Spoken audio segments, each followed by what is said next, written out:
me first check. Can you hear me all right? And can you see the screen? Okay. Yeah. Yep. Yes. Okay. So yeah, I want to tell you about the Baum Connes conjecture in the realm of quantum groups, or ideas from the Baum Connes conjecture that can be applied in that setting. And so this is going to be a survey talk. So I'll try to explain the main ideas without getting lost into too many technicalities, and emphasize the more category theoretic aspects of it. And in a sense, the gist of it is that you can do quite a lot without knowing a lot about quantum groups, and also without knowing a lot about KK theory. So it's quite a bit of this whole approach, is based on category theory. But okay, so maybe to start, let's recap, I guess, from yesterday, when we learned about Baum Connes. So this is a conjecture about the K theory of group C-star algebras. So if you have a locally compact group G, then what the conjecture tells you is that there should be an isomorphism between two K theory groups. One is the so-called topological K theory of the group, and the other one is the K theory of the reduced group C-star algebra of your group. And so the right-hand side is what you would like to calculate. The left-hand side is what is typically handable, tractable, which is computable. And as of now, this conjecture is known to hold in many cases. There is no counterexample to this original version of the conjecture. And in a sense, the question that I will be looking at here is what happens if we allow G to be a locally compact quantum group. And I'll tell you later what quantum groups are. But maybe before going into any of that, you might ask, okay, so what is roughly happening in there? So we're allowing a bigger class of objects to be thrown into this setting here. And basically, from the very definition of quantum groups, there is a reduced C-star algebra in that setting. So the right-hand side of the assembly map, that makes perfect sense in this setting.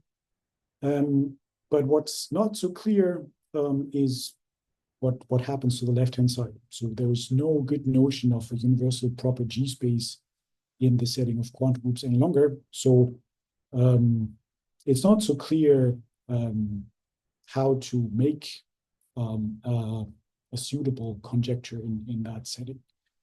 But then you may say, okay, why would I even bother to do that? So why is it interesting to look at this? And I mean, one thing which is perhaps worthwhile saying is that, I mean, the Baum Connes conjecture, or people are interested in the Baum Connes conjecture, on the one hand, because it is known to imply other famous conjectures. That's certainly a major motivation, but also it's really a means to calculate. So as I said, the left-hand side of the conjecture is something that you can typically get your hands on.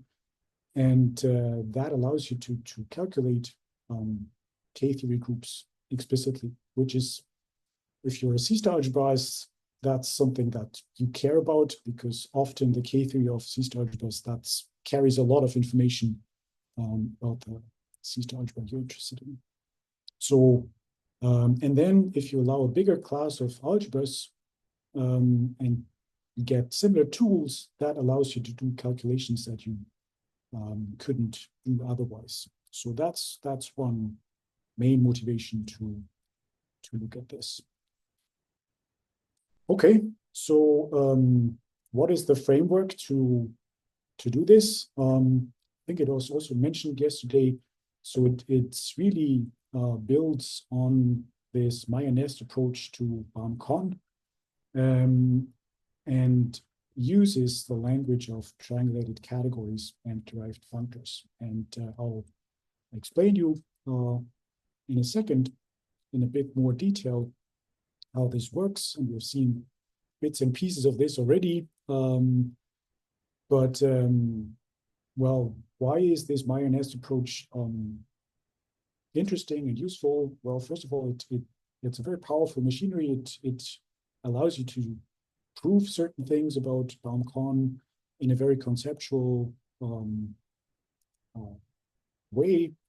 And it is also very flexible, and it allows you to define or to use similar techniques in other situations as well. And in fact, one of the motivations for Meyer and Nest to develop this approach is that they wanted to extend this to quantum groups.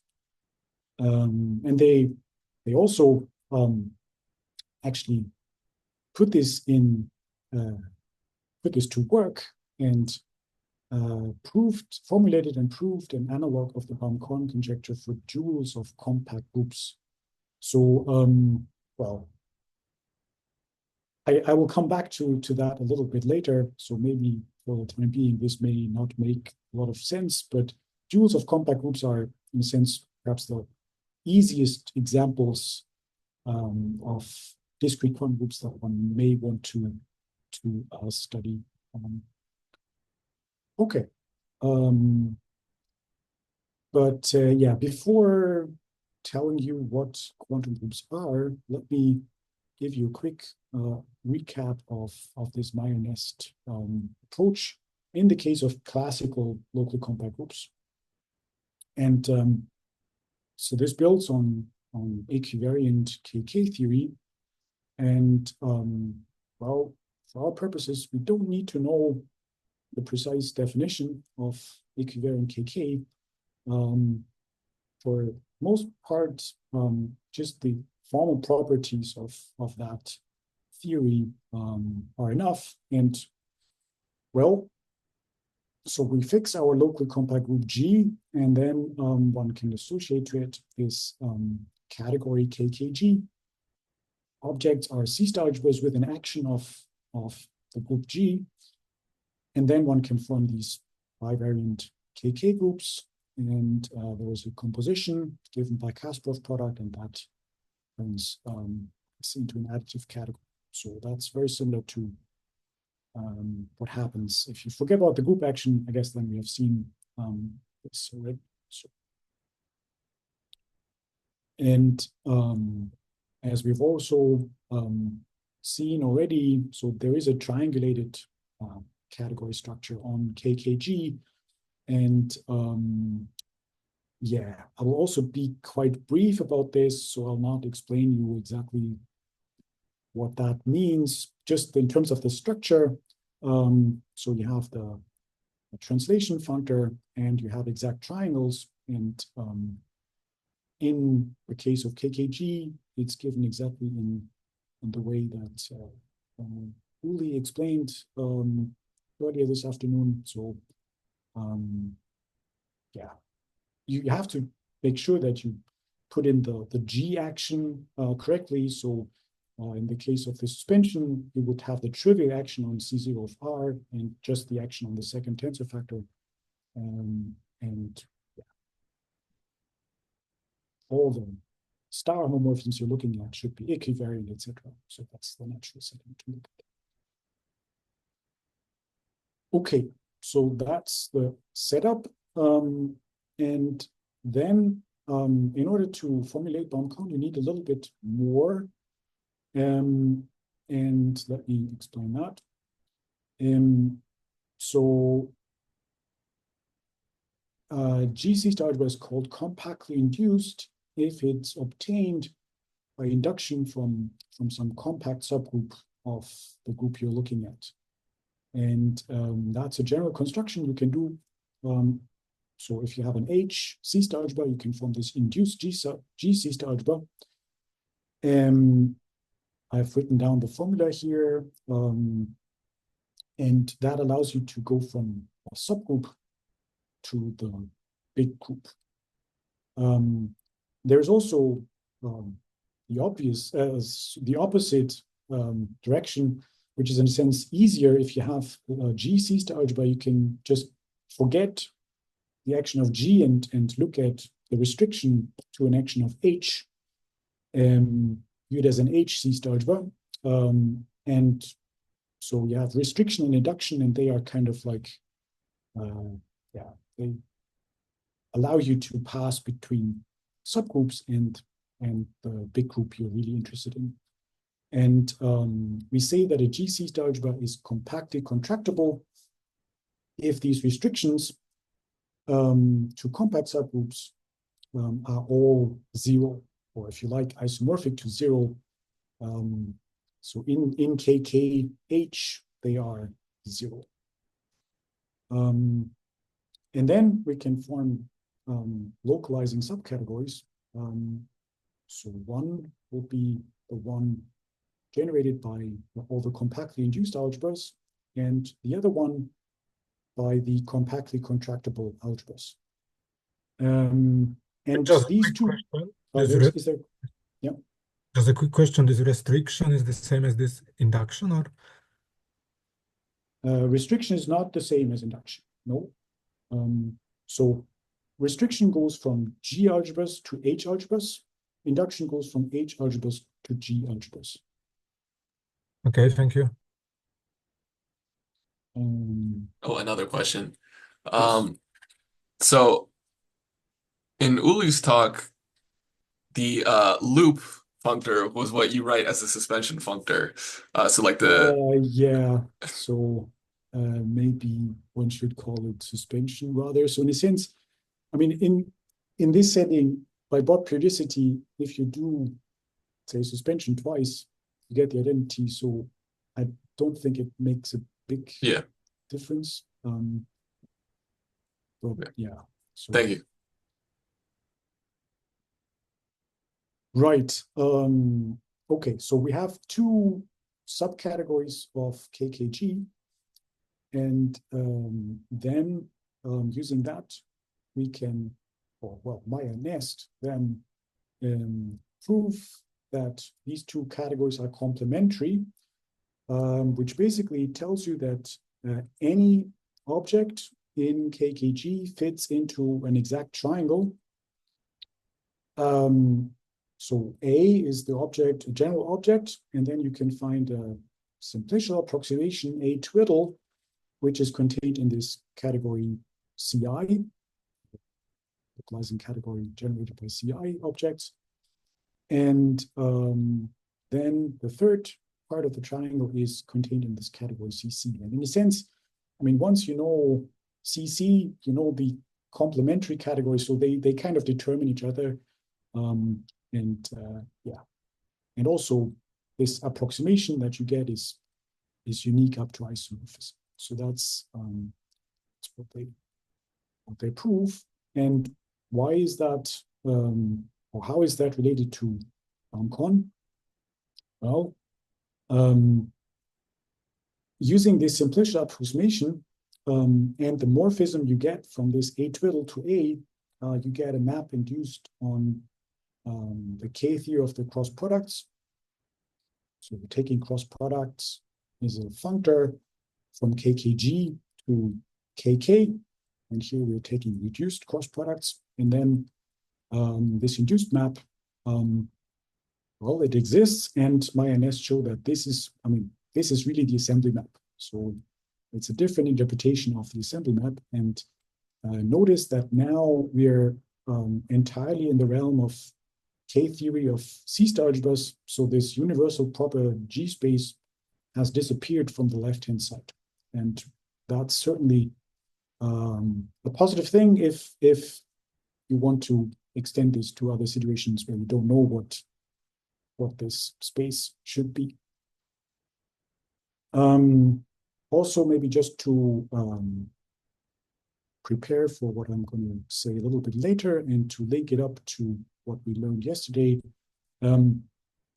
Let's say that the group satisfies the strong Baum Connes conjecture if this localizing subcategory CI is everything. In that case, clearly G satisfies Baum Connes with arbitrary coefficients, because in that case, you can just take your A twiddle to be A, in which case this map is just the identity. So there's nothing happening really. That might seem like too strong a condition to hope for, but it turns out that this happens sometimes. So this Higgs and Kasparov theorem that was mentioned yesterday is actually, in this setting, is just saying that G satisfies the strong Baum Connes conjecture. So Higgs and Kasparov predates Meyer Nest, so it's not exactly in this way they phrase it in their paper, but yeah, it boils down to saying just that. Okay, right now let's come to quantum groups. First question: what is a quantum group? And so, if you have never encountered quantum groups before, okay, you could check Wikipedia, or you could ask, I don't know, your fellow mathematicians. And probably if you ask different people, you'll get different answers. And so that may be very confusing. Oh, there's a question. So I'm not sure I'll be able to monitor the chat while I speak. So if you have questions, also do just tell me. The question was, is strong Baum Connes equivalent to that of, I'm guessing, of the dual Dirac method? Yeah, works, it's basically saying that Dirac works and gamma is equal to 1. I see. That's what. Okay. So let me just give you a quick explanation to this question, like what a quantum group is. So most people, if you ask fellow mathematicians, they will probably say that quantum groups are certain quantized universal enveloping algebras. And this is where this whole theory came from. So that really originated from physics, quantum integrable systems, and the so-called quantum inverse scattering method.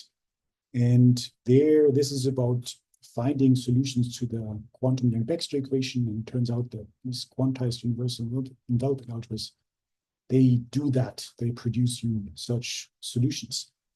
And in that setting, quantum groups are purely algebraic objects. They are what's called Hopf algebras.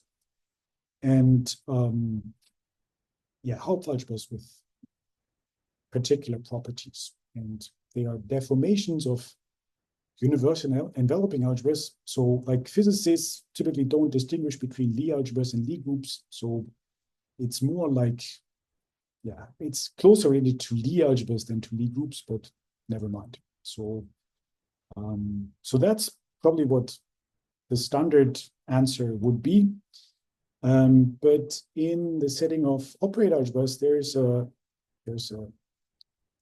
an alternative interpretation, and that goes back to also to the 1980s when Voronowicz introduced the quantum group SUQ2, which I'll explain to you in a couple of slides, and developed the theory of compact quantum groups. So he didn't call it quantum groups back in the day, but nowadays one would call these objects compact quantum groups.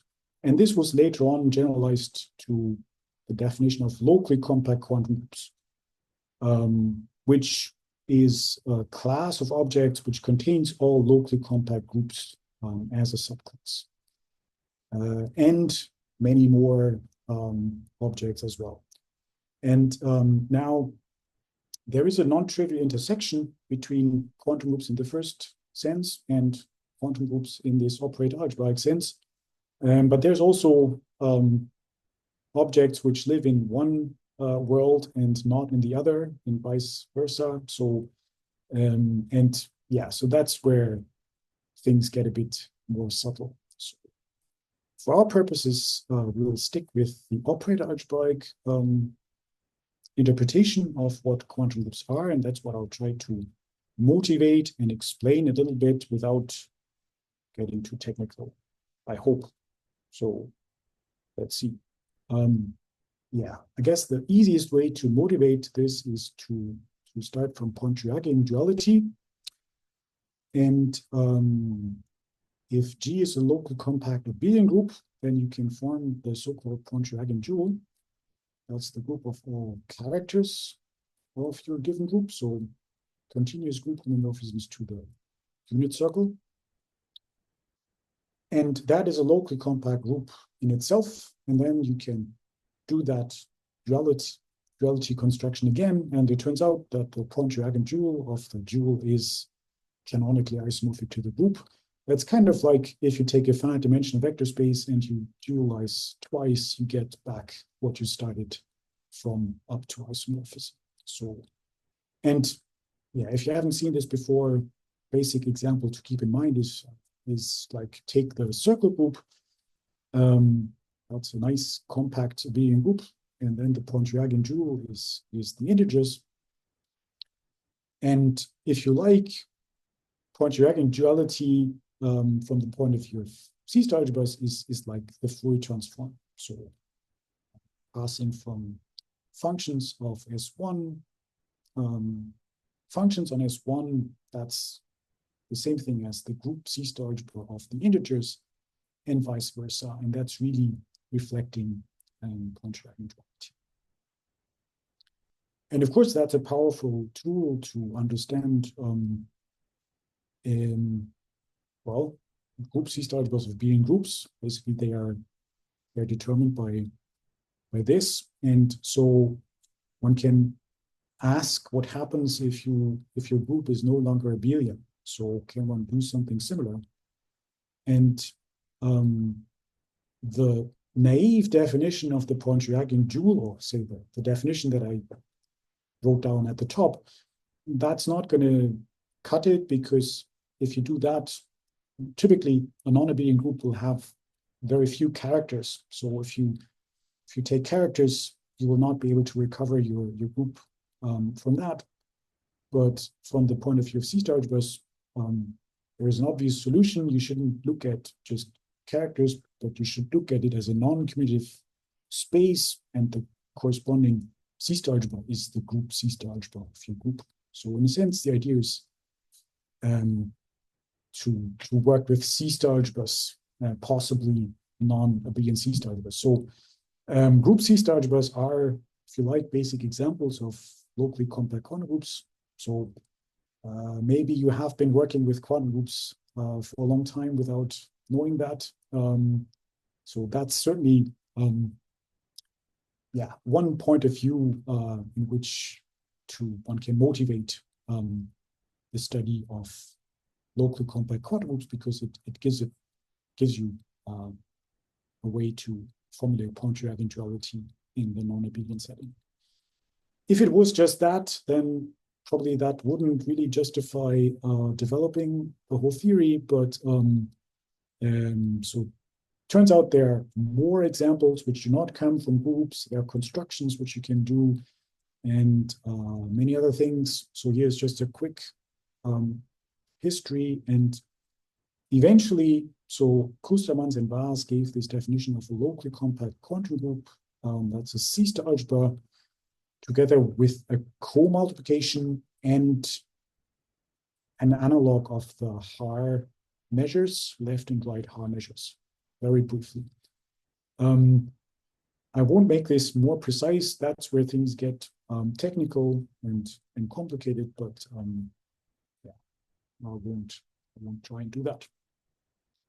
And for the rest of the talk, I will focus on compact or discrete quantum groups. So that's where many of the technicalities disappear and things get a bit cleaner. And also there's a lot of interesting examples in this setting already. So that's what I want to focus on.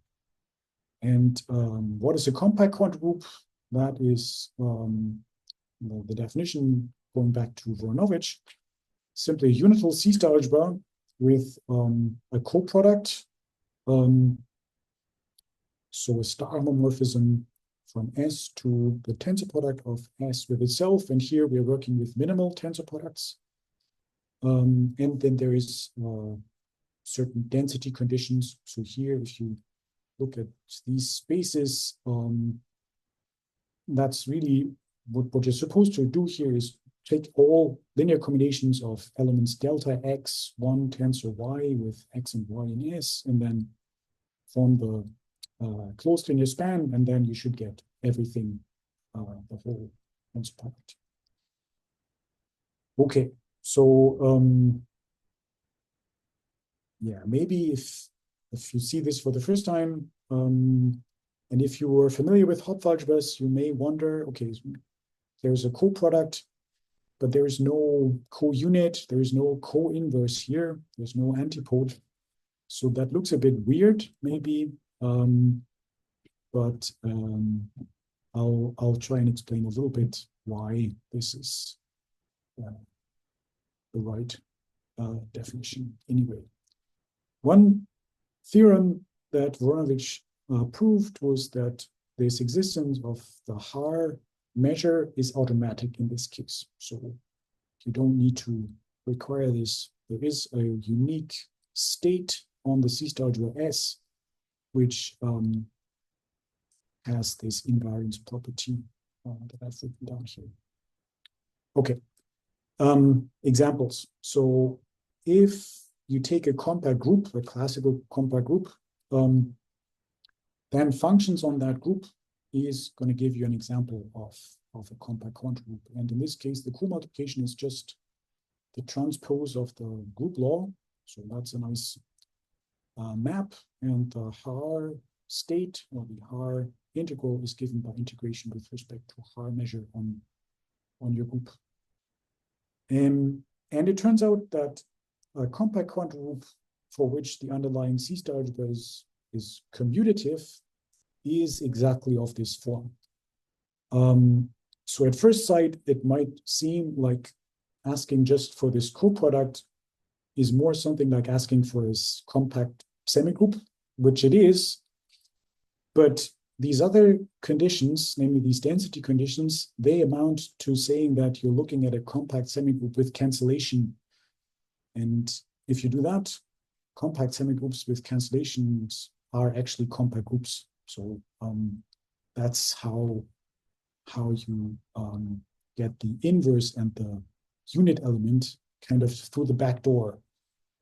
The reason why one doesn't phrase the existence of inverses and the unit element more directly is that in many examples on the C-star algebra levels, these would be unbounded operators, and it's kind of, yeah, more convenient to avoid having to phrase this in terms of the axioms. So the axioms avoid using unbounded operators.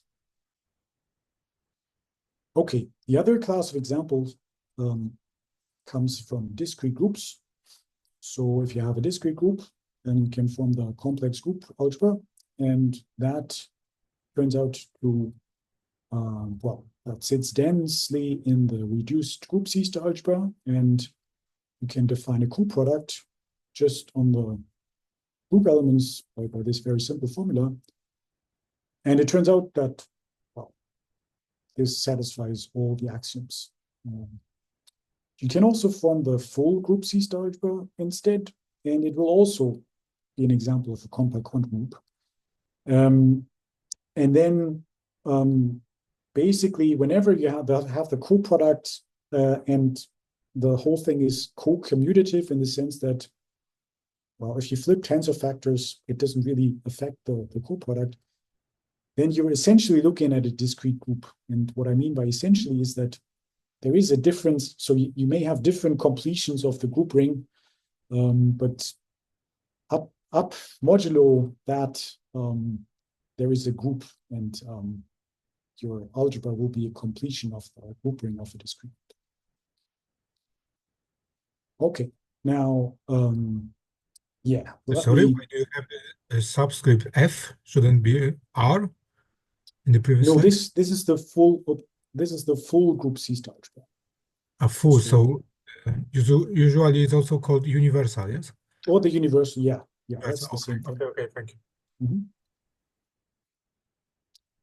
Okay, but let me tell you now an example which is not a group, not a compact group, nor a discrete group, really something different, and that's perhaps the most famous example due to Voronoi, this deformation of SU2. And for this, you define a C-star algebra to start with as a universal C-star algebra generated by two elements, alpha and gamma, satisfying a bunch of relations, which may look a bit arbitrary, but they can be understood as saying that a certain matrix is unitary. So if you write down alpha, gamma, and their adjoints in this form here, then these relations in the definition are really exactly saying that this should be a unitary 2x2 matrix with entries in this C-star algebra. Okay, and once you have that, you can define a coproduct basically by transposing matrix multiplication. So you write this formula here, and if you read this in terms of, if you read the right-hand side in terms of matrix multiplication, that specifies you how you map the generators of your C-star algebra. And by the universal property, once you check that these images satisfy the defining relations, you get this star homomorphism. And okay, Q is this parameter that was an ingredient in the definition. And if you take Q to be 1, then you just recover the algebra functions on SU2 together with the group structure of SU2. So that was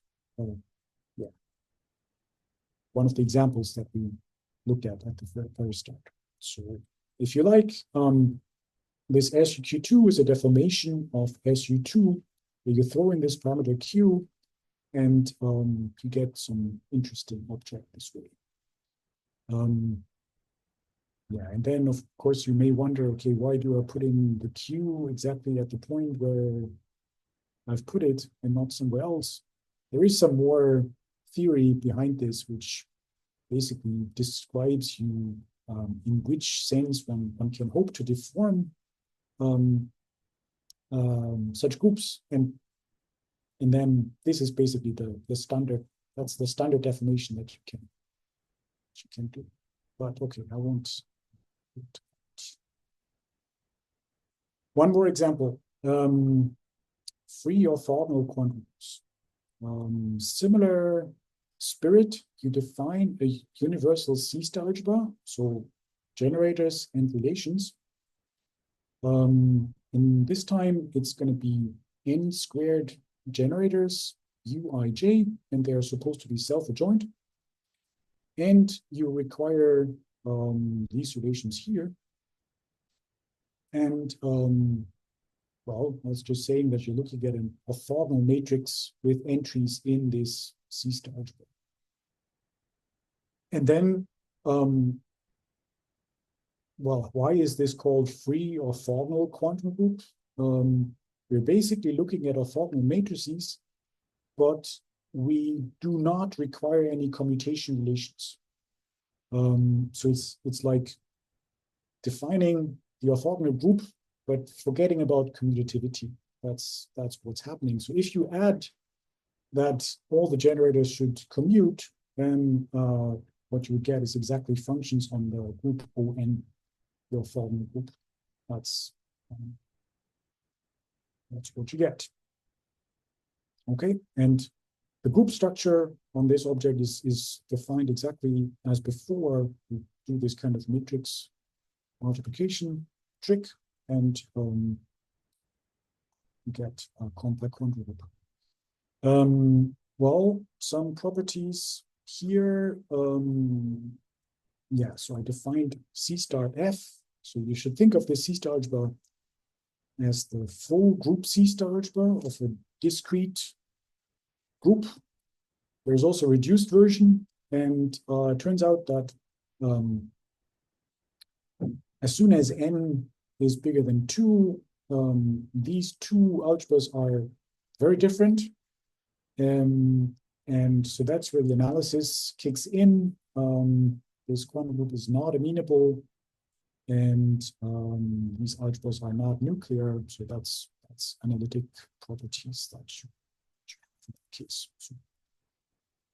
So maybe just one way to say this is that these algebras are quite far away from being functions on a compact group. It would be a very rough way of paraphrasing this if you're not familiar with the technical terms on this slide.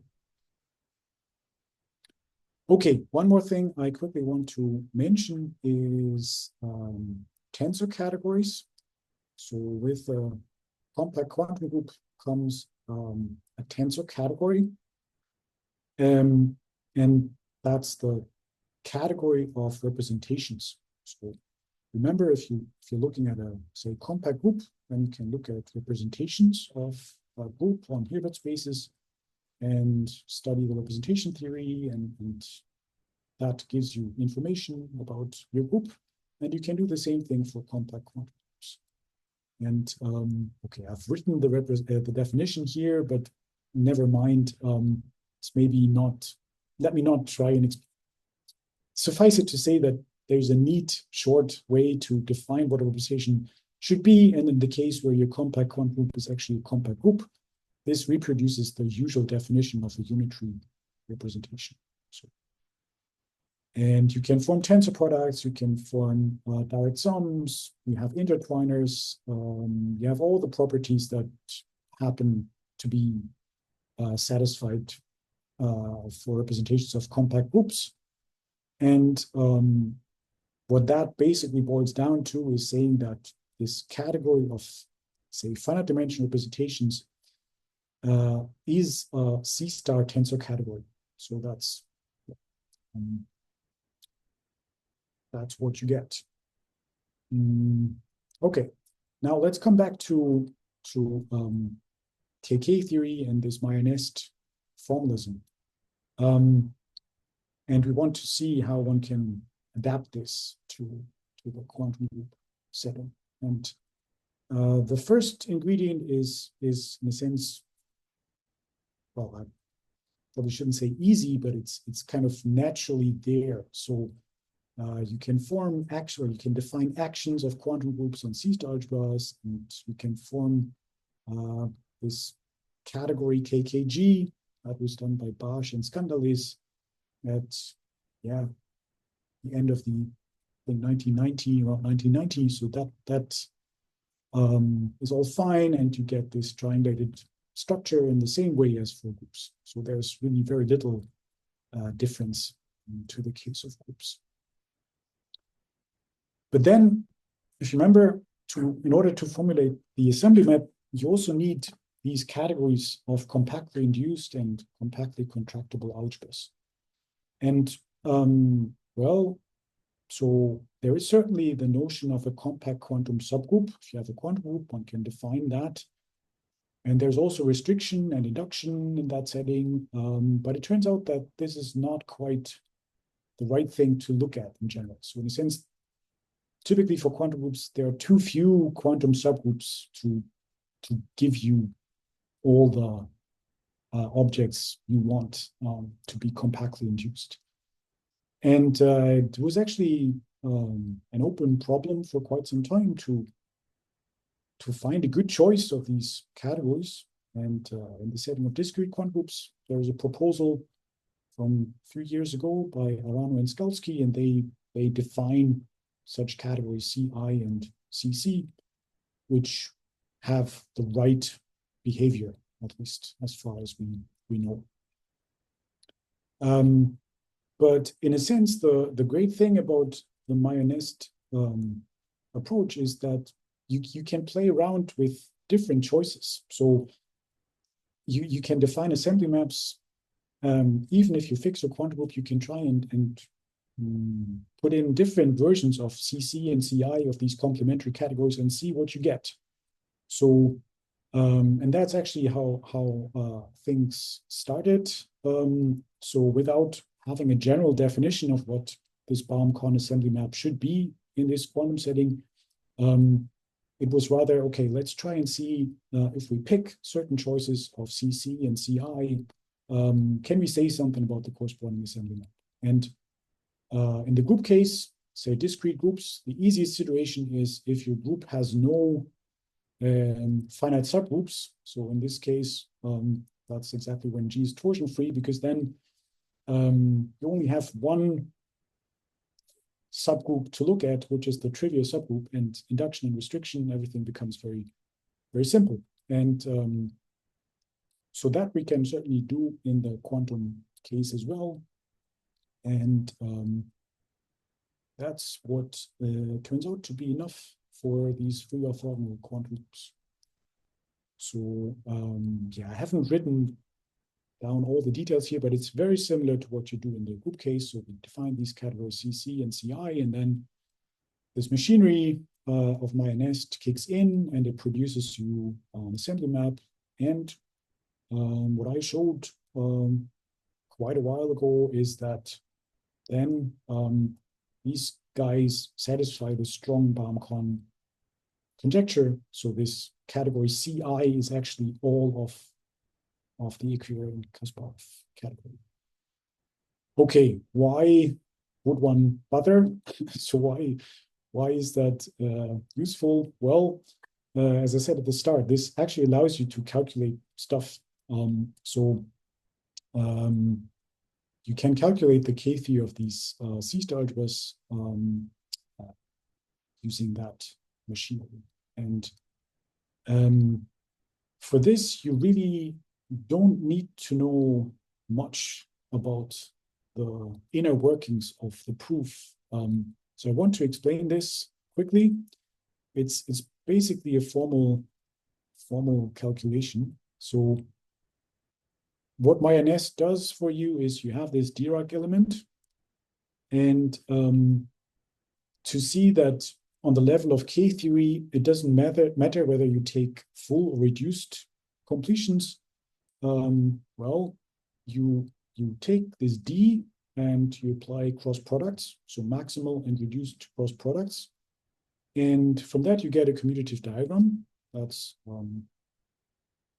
easy. And the left vertical arrow in this diagram is always an isomorphism in KK, simply because the cross products you're taking there are very easy to describe.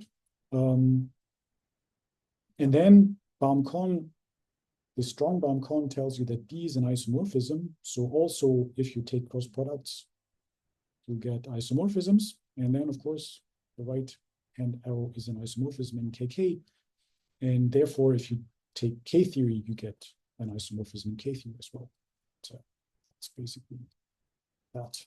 So, and then how to calculate the K-theory? Okay, basically, what I was saying, like taking cross products doesn't matter which cross products you take on this category of compactly induced things. It really boils down to the fact that taking reduced or full cross products of the translation of G on itself is just the compact operators. So it doesn't matter whether you take full or reduced there. And then, okay, you need to know a little bit about the representation theory of FON.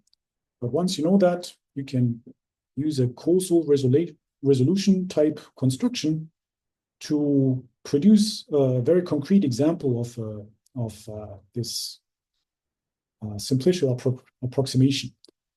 And then it really boils down to like a Pimsner-Voiculescu exact sequence argument.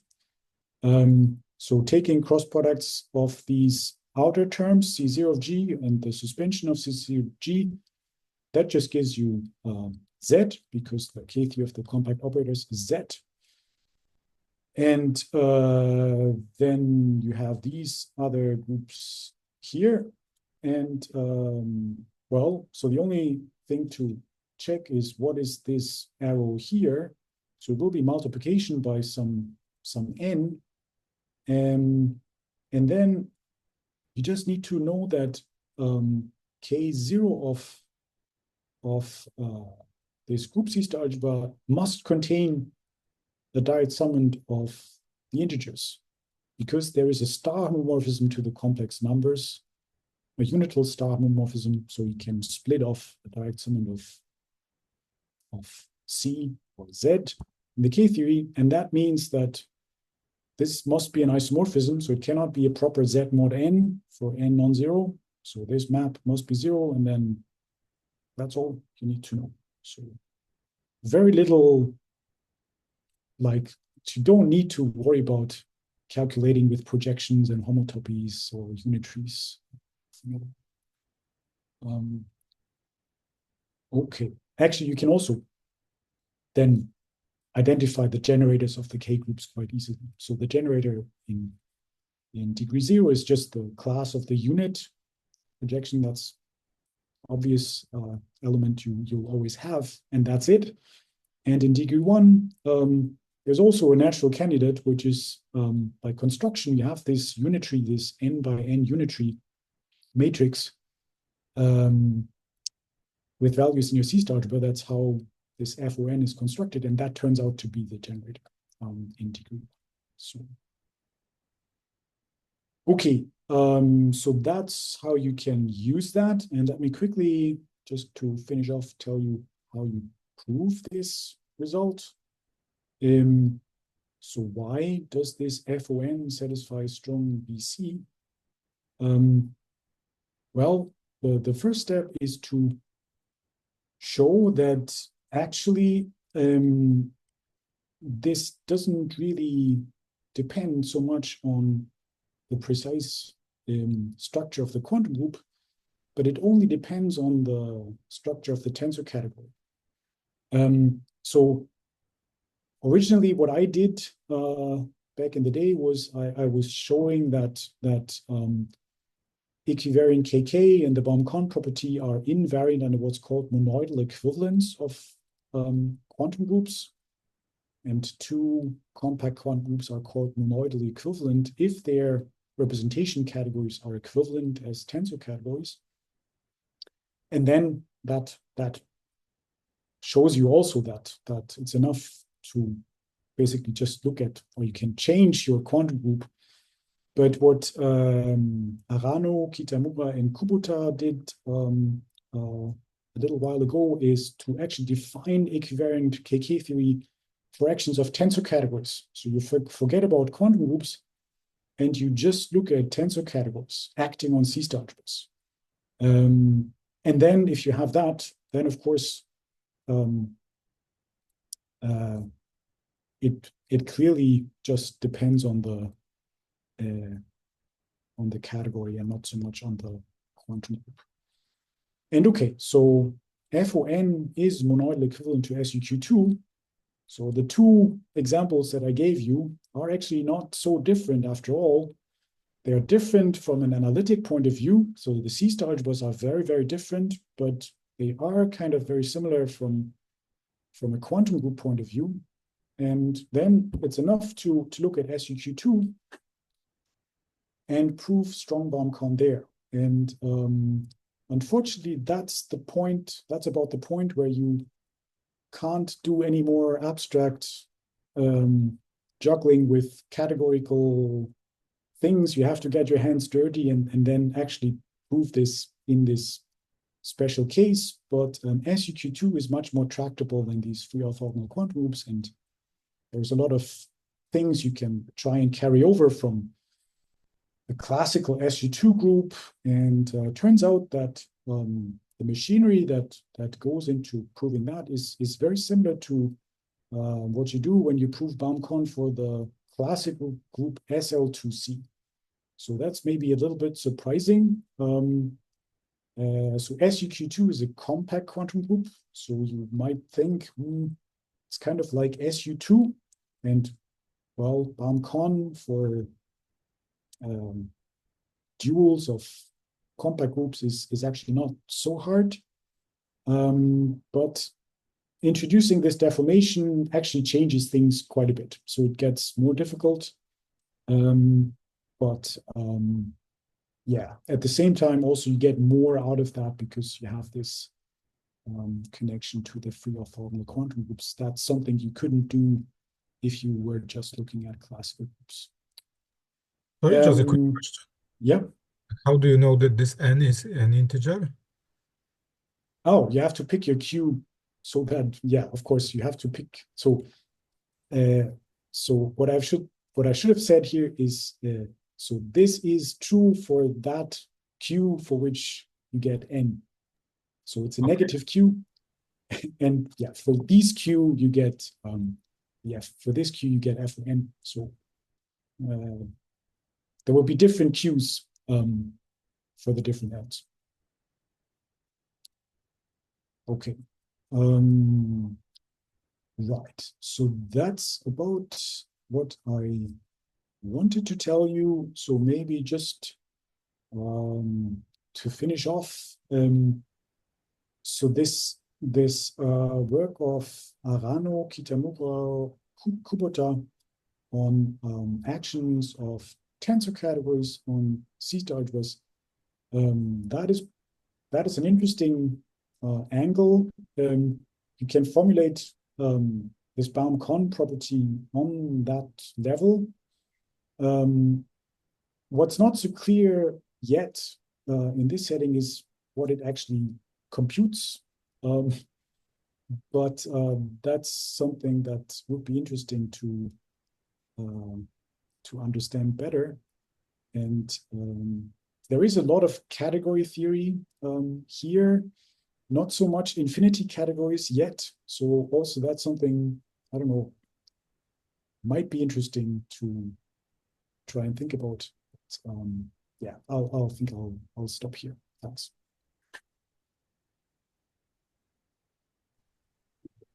So, thanks for the talk. Mm-hmm. So I would have a question, if I can ask. Okay, unfortunately the slides have gone, but somehow I missed. Yeah, can put them back. I missed the point where you choose the class CC or compactly induced for the quantum group. So what is your class which gives the Dirac morphism in this case? So where did you do this? Yeah, that was maybe hidden a bit here. So these free orthogonal quantum groups and the dual of SU2, they're torsion-free. Actually, Maya and Nest have developed a notion of what it means for a discrete quantum group to be torsion-free. They are torsion-free, so in a sense, the only restriction and induction you care about is restricting to KK. So forgetting the action of the quantum group, that's your restriction to KK, and induction is very simple. You just tensor on functions on G to any C-star algebra with a trivial action. And that gives you the compactly induced algebras of this form. And okay, and so some of the Baum Connes just says that I mean, if an algebra is compactly constructible, it is constructible. Equivalently. Yeah. Okay, then, but I mean, in your reformulation, where you went from the free orthogonal group to this SU2, I guess this SU2 is not torsion-free. Yeah? SU2 is torsion-free, yes. Both are torsion-free, so you take the same choice there? Yes. Okay. Exactly.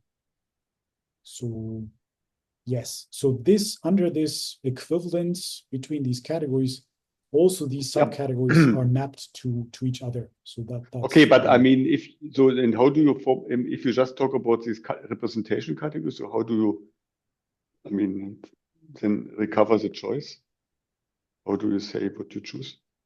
Well, so I guess you first have to explain what an action of a tensor category or a C-star algebra is. Or, assume we know this, yeah. yeah, so then you can also explain. So you just translate this condition to another condition for Yeah, actions. yeah. I see. So I see. I one can see. translate that. So Okay.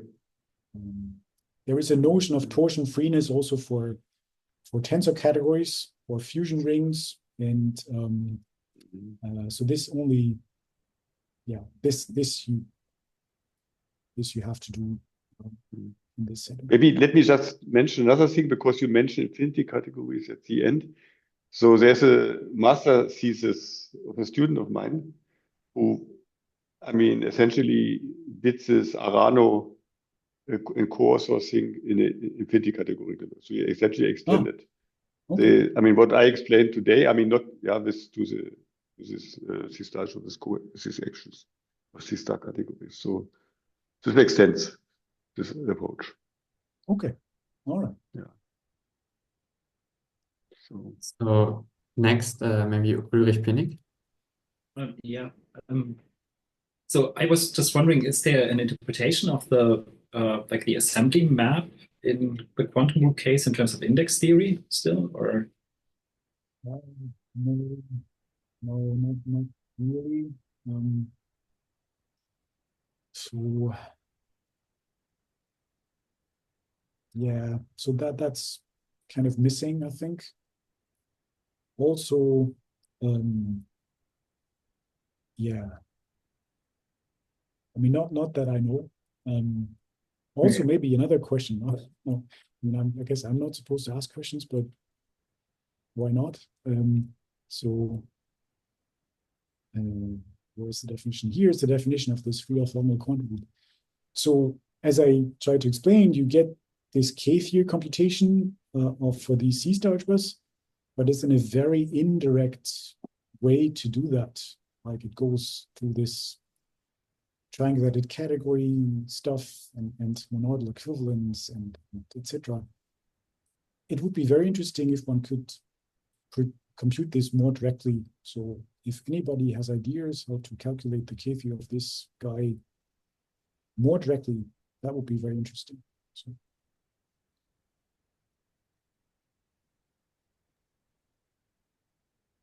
Next, short thing.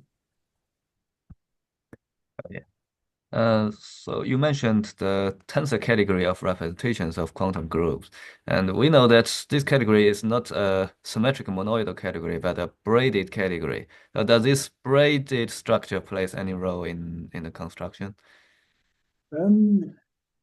Well,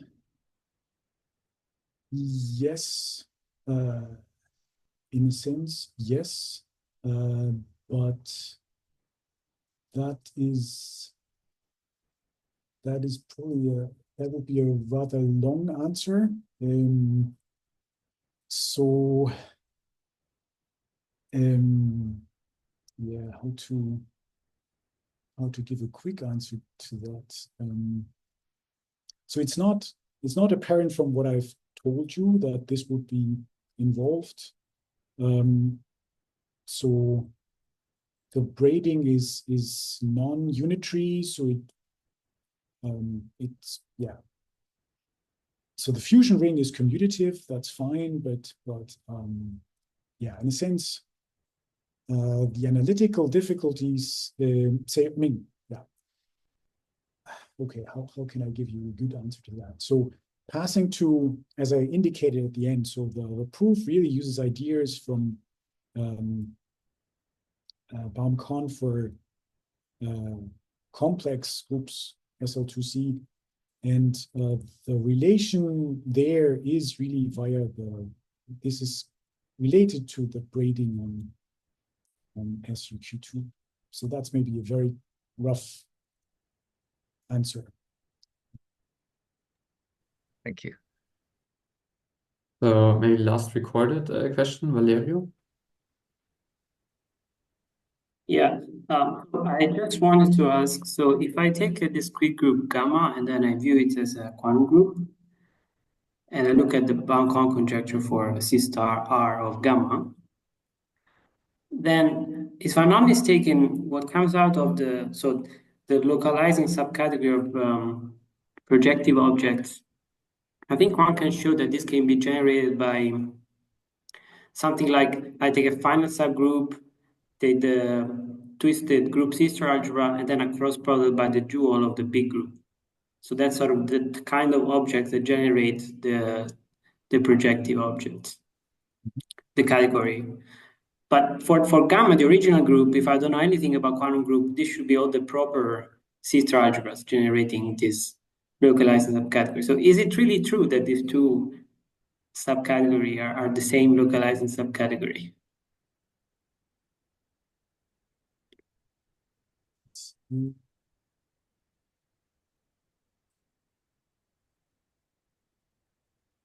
Mm.